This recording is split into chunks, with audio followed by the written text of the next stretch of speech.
Now, here at home, the nation's new commander-in-chief off to the races with a busy first week. And the trouble with the Bidens, it may not be over yet, folks. For reaction, I am joined now by Texas Republican Congressman and member of the House Oversight and Government Reform Committee, Pete Sessions. Congressman, thank you so much for being here. First thing, I want to get your quick reaction to the release of the hostages and any concerns also that you may have about the impact of this ceasefire on Israel's war with Hamas and U.S. interests.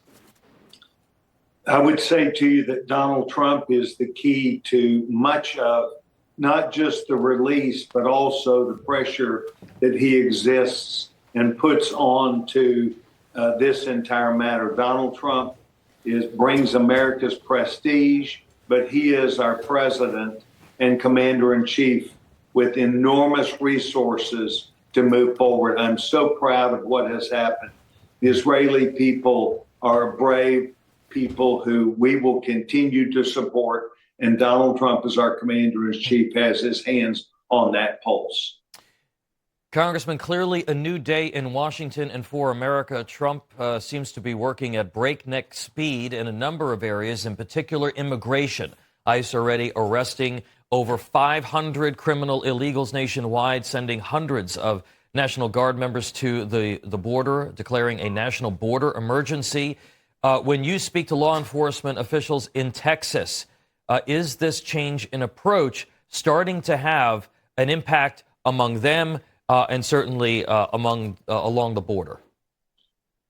Tom, as you suggest, federal law enforcement, state law enforcement, local law enforcement felt like they were put into a box that no matter what they did to protect their communities, that the federal government was not doing not only not their part, but they were putting at risk people who were attempting to do their job. You'll recall that there was a huge period of time where the Department of Justice indicated that they would prosecute local and state law enforcement officers for doing their sworn duty.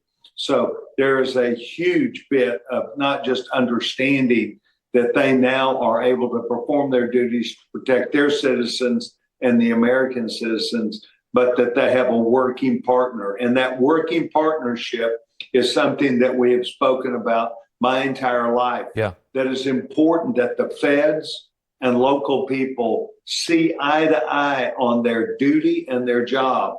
And it has never been more focused or clear than it is right now. And I'm very, very proud, once again, of all of our law enforcement for believing that America could come together and save this great country.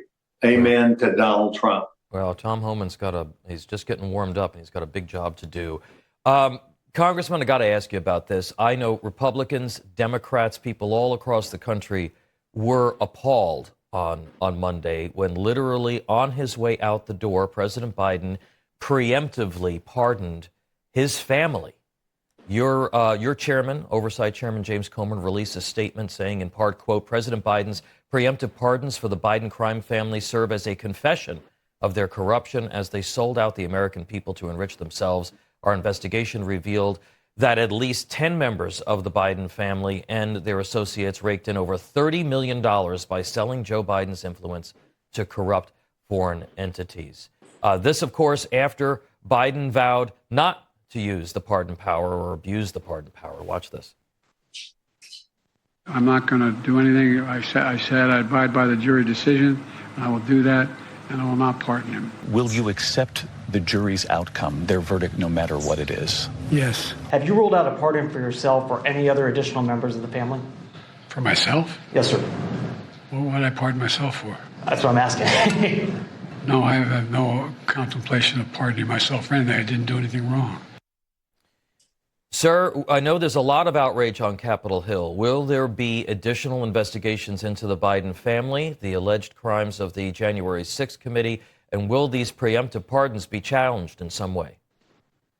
The answer is yes. There is a lot of work that, as the chairman of government operations, that I've done with the January 6th chairman, Barry Loudermilk.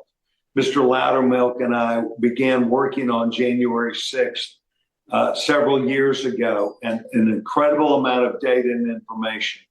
During the time that I've served as chairman of government operations, we've held hearing after hearing, as well our general chairman, James Comer. We have data, we have information. Now what we will soon have is people in place who will have access to official documents to find out who signed those documents, what the discussions were, and whether the president or the administration has time to get into this. I believe that they will bank on Barry Loudermilk, James Comer, Right. and myself to produce the necessary information and oversight that is necessary for them then to make a determination. So I believe that what is going to occur is that we have substantial evidence and data. We simply need to collaborate that information directly with the people who then sit in the administration.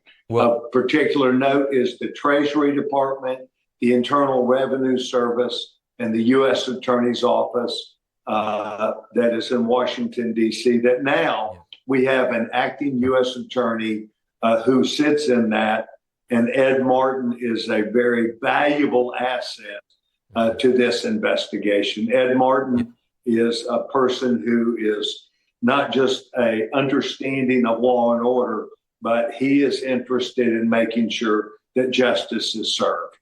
Well, Congressman, we're going to check back in with you. I think a lot of people have a lot of questions about this, and have a great something day. done about it. Congressman Pete Sessions of the great state of Texas. Thank you, sir.